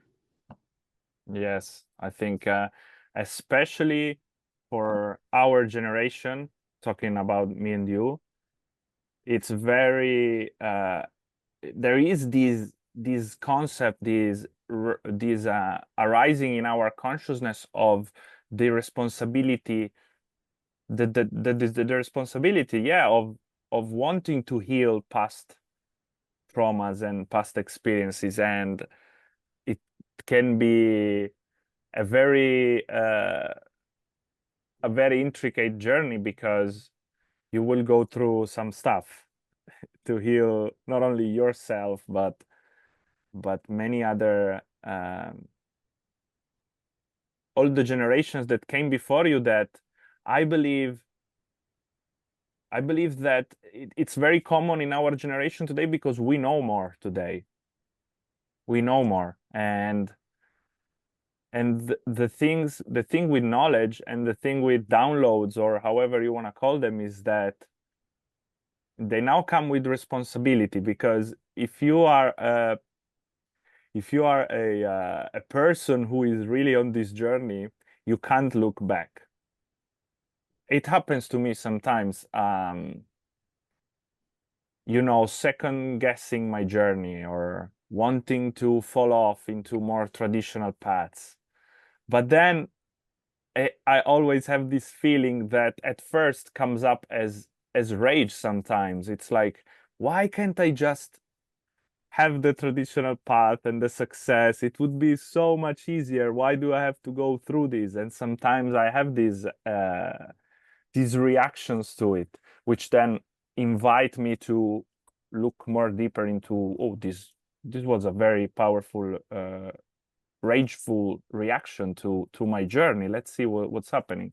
And then it invites you to look deeper and really practice more on your journey. But I wonder if you feel that sometimes. Do you feel the pull of, I say, more safe or traditional routes where you're like, I know that would be so much easier, but I can't look back. I can't look back. Yeah, for sure. Because, building the business is not something I ever envisioned myself doing. I never, let's say, wanted to go down the business route, but like with how I want to present everything and how I will present everything, it's like I have to build something. There has to be some sort of foundation to where I'm able to present the breath work, present who I am and what it is I want to teach and facilitate and will teach and facilitate. It's like, you have to do these things to gain an attraction from other people who are interested in the work you're doing. So, like, that's why I've been spending so much time on social media. Like, I post 5 to 6 times a week, and I never would have thought I'd been able to do that. Like, when I first started doing social media, it was like, what is this person going to think of me? What are they going to think of me? Who's going to comment something negative? And it's just like, Yeah. you can't think like that if you're going to do this work, or if you even have the thought of doing this work. Like, you have to post your true authentic self, and someone's going to resonate with that. And if someone else doesn't, then that's cool. That's not the person for you. And that in and of itself is just beautiful. You want to attract those people that are your people, your audience, and people that you're able to build this community with. And again, that's what I want to build as well, is just community of people that come together, especially through means of breath work and plant medicine, where we can share experience, share these similar feelings of, oh, I felt like that too. I used to feel like that. I used to be in those same situations as well. And then that's where those bonds happen. That's where people come together just so effortlessly. Like, that's why retreats are such a healing experience, because you have these groups of strangers Yeah. that come in as strangers and leave as brothers or sisters. And it's the most beautiful thing ever. Like, having experienced that twice now, both of Yes. them have been such incredibly life-changing experiences because of that that community building, and that just the bonding that you go through in such a short amount of time that feels like a month. Like, the retreats I went on were 3 days and 4 days, and it felt like much longer. That's Yeah. because of that connection you make with people and how present you feel with those Yeah. people you're around. Um, but yeah, like, you, going back to the original, I guess, the question. But yeah, like, Yeah.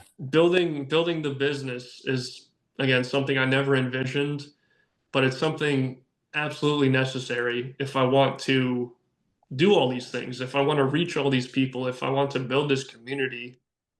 I have to put in the work, and I am putting in the work to get to a point where I can bring people together to help people heal themselves. Because here's the thing, I don't see myself as a healer, or say, like, a guru. I believe Yeah. you're your own guru, you're your own healer.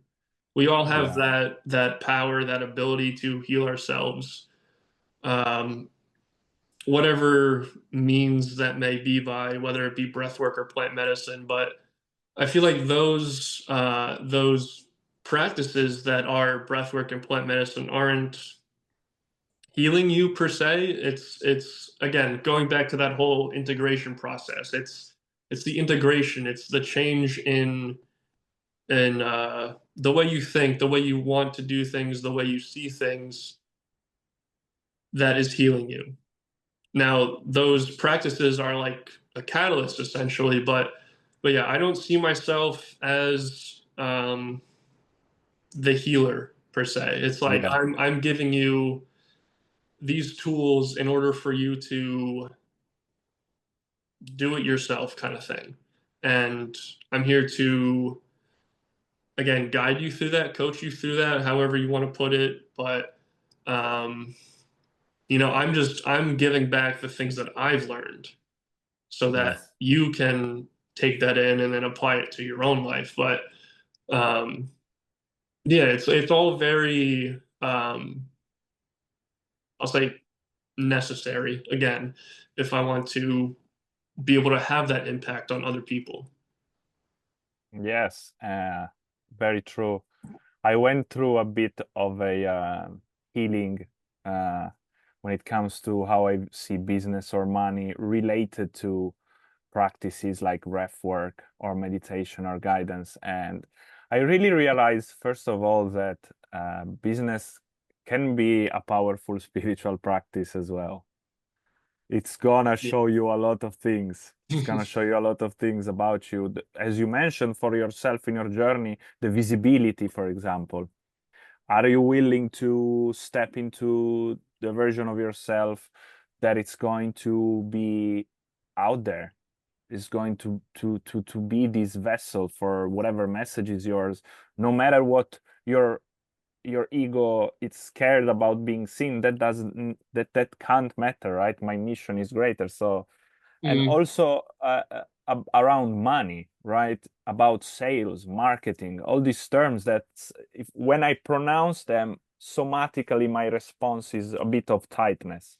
I never really resonated with the sales and marketing and content strategy and all that, but I believe that they are still like neutral tools. Like marketing doesn't have a consciousness of itself to decide I'm gonna be a bad guy and manipulate people or whatever, right?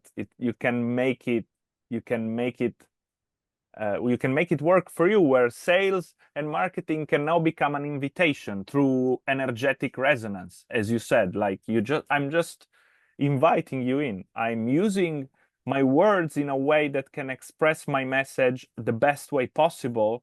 But at the end mm, of the day, if you resonate with my message, this is marketing, this is my way of putting myself out there, and I'm inviting you in without using the FOMO and the scarcity and only two spots left. If you don't get this, you will never get there. But just using this as a powerful invitation, because even in my journey, sometimes I had to be invited into things because we don't always see our shadow. We don't always see the things that we have to work on. And sometimes you have to be pulled in into something. Maybe it happened with you for the retreats or uh, some experiences that you have with some guides. I feel like marketing can be a powerful way to invite people in to say, look, I've done the work and I think this could be great for you. So I think that if more spiritual people were allowing themselves to build businesses, the impact would be way more powerful, because the exchange of money at the end of the day is just a sacred is a sacred exchange. Basically, you are giving me more energy to do more my work, and I'm giving you, well, not me, I'm channeling through me whatever you need right now, right? And it's just an exchange. It happens in nature as well. Beings constantly exchange things with each other. There are certain beings who survive by osmosis. Basically, they exchange between each other life force. So I think that this is a very powerful realization that most people should allow themselves to look into and get out of their own ways of seeing money and business and all these powerful vehicles. yeah, totally agree. Because, like you said, money is like that sacred exchange of energy. And if you, I'd say if you don't feel safe in your nervous system, like you said, you get these somatic responses when you hear these words like marketing and Yeah, sales. Like if you don't feel safe in your nervous system, in your body to receive or say make those investments that you know are going to benefit you, then it's like there's no way you can really sort of align yourself with that mindset that money is that energy exchange and that it's like a safe thing to feel into. So like that's yeah, why these healing practices are so important as well. It's because it's changing your relationship with everything essentially. Like if you want to go down the change in relationship with money, like healing your nervous system is a very good first step into changing your mindset about the fear of money or the fear of investments or like yeah, if you want to invest in yourself and you have this fear like maybe I'm not worth it or maybe I should think about it or things aren't right at this very moment. Like a lot of that is fear-based talking within the mind, and a lot of that just it gets fixed or healed when we start to heal the nervous system through all these practices and yeah, and these practices like we're doing with breathwork and plant medicine.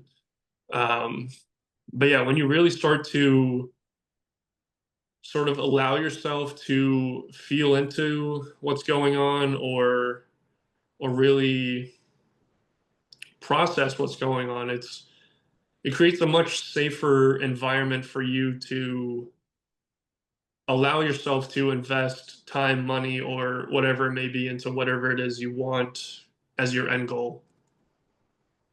Yes, very true. And I guess a powerful practice also to be able to hold more abundance is to not feeling stressed out if you invest in yourself for digits or like Mhm. a large sum of money.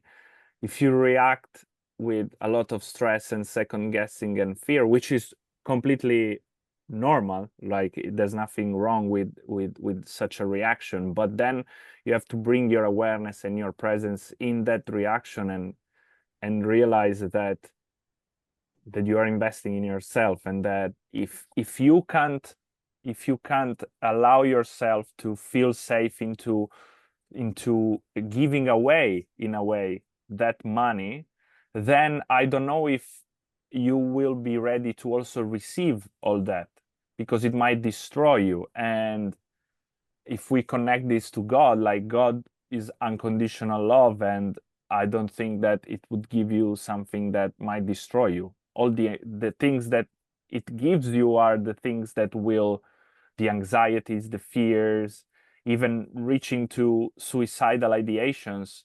You survived that because it knew that you were the bearer of that cross, right?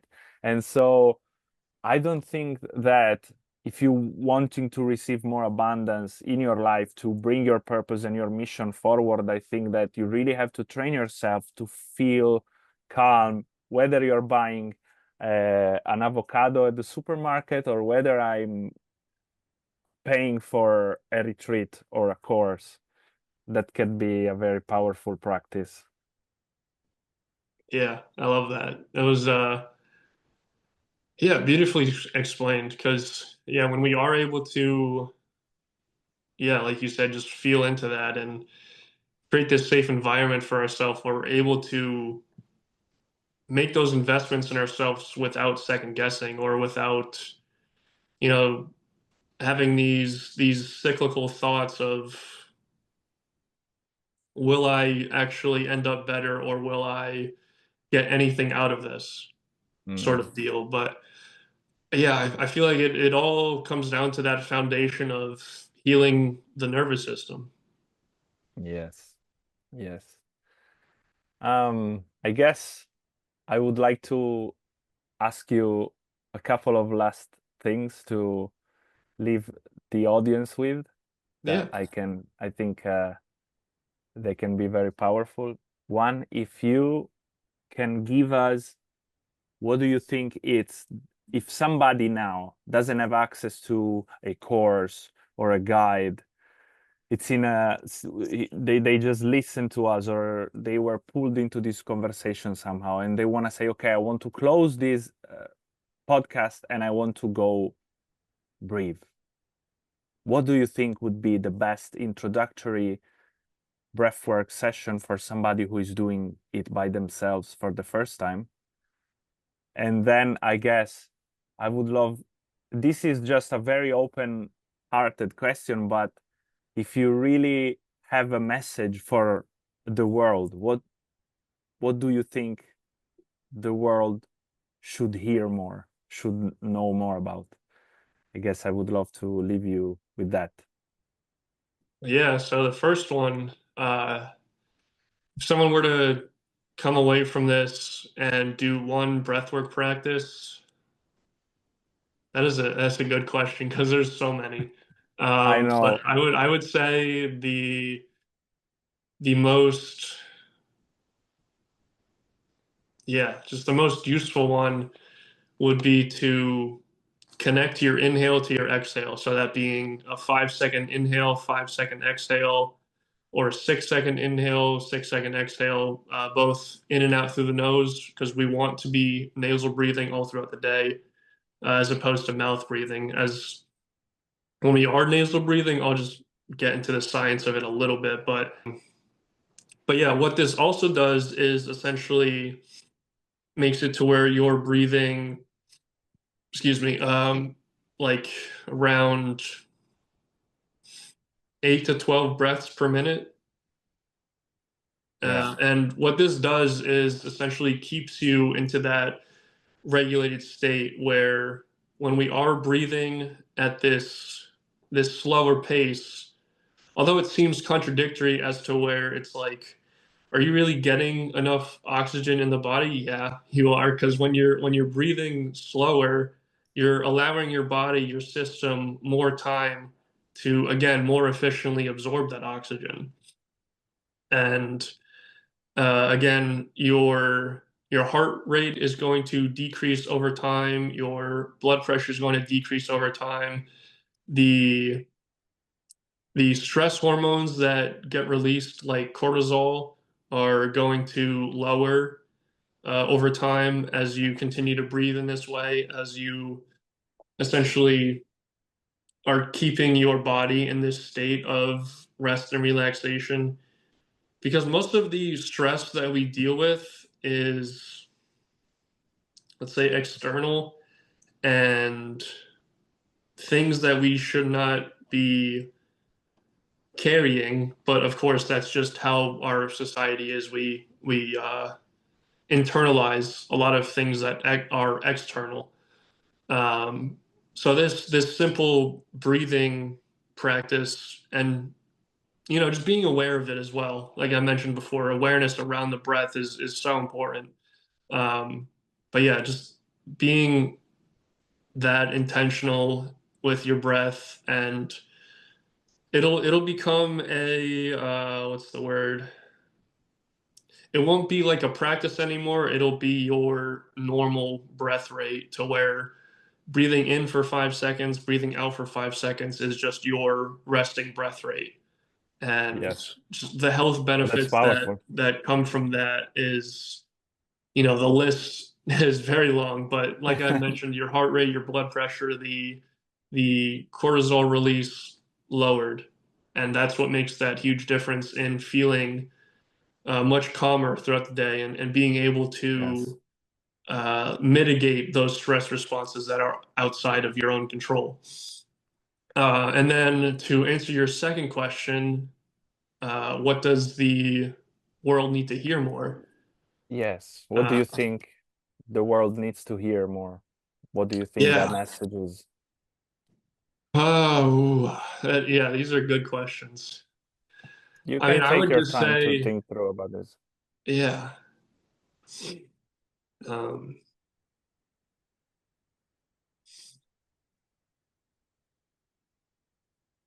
I would just say to really love each other, as cliche as that sounds, solves a lot. But Yeah.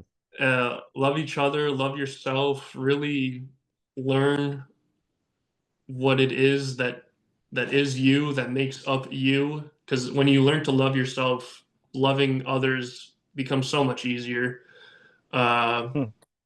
and really doing the work on yourself is, like we had talked about this whole episode, doing the work on yourself is going to allow you to help others in doing the work on themselves, to remember themselves, remember their truth. But yeah, just love yourself, love others, find a community where you can express these things without fear of judgment or fear of anything, just openness, connectedness, and really experiencing that family with people you would have never expected to be family. I feel like that's what's really important is again speaking on that division that's so rampant in our world and that separateness that so many of us are feeling. It's since that's what's keeping us stuck is that division and that feeling like we're all different. But when you find these practices, you don't have to do these practices, but like breath work and plant medicine, it's all up to you, whatever you feel is aligned with you and what you want to do to get to these points. But it yeah, just feeling that oneness with people and feeling that interconnectedness and that love where you can easily express it and easily just allow things to flow through conversations or actions. It's like that's where human experience starts to really become beautiful. Yes, yes. I love how you touched on community. I think today it's always overlooked, like we don't place the importance that community has. Not only because when we heal together, when we grow together, we can see the impact of our growth not only on ourselves but also on the members of our community, whatever that represents for you. Right. So also we can exchange wisdom. That's how Mhm. knowledge becomes wisdom, is I discuss it with you and we have an exchange. And yes, I'm very happy you touched on community. Yeah, it's everything. Like you can think you can do this alone, but trust me, you can't. Yeah. It's so much Yes. easier, it's so much better when you have others that lift you up and vice versa. When you lift others up, it becomes such a nice family dynamic and it's really crucial in so many aspects of the journey of life in general. Just being able to, like you said, connect with others and knowledge turning into wisdom and being able to share. Like that's why, yeah, that's why I love the sharing at the end of breathwork because I'd have no idea if that individual had that experience had they not shared, and it's just like, wow, that's Yes. amazing. Like I love hearing Yes. that. Yes.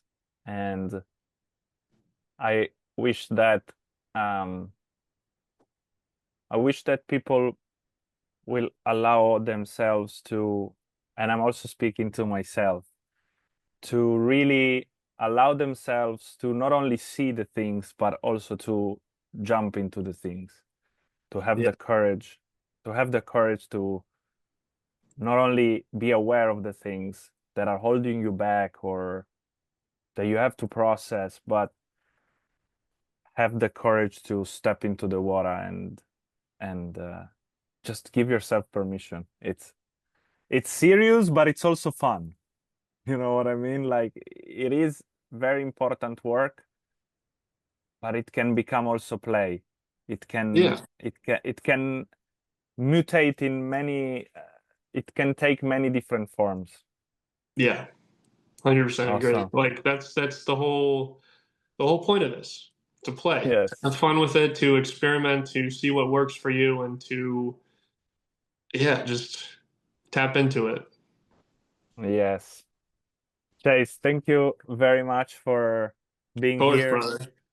sharing the space, sharing the time, and I hope that people will receive the message that you sent and that we sent. And yeah, it was a great pleasure to share the space with you. Yeah, it was an honor. I really enjoyed this. This was really cool. Me too. Me too. Thank you very much, Chase. Yeah, of course. All right, Thank you. peace, Bye. everyone. Bye bye. See you.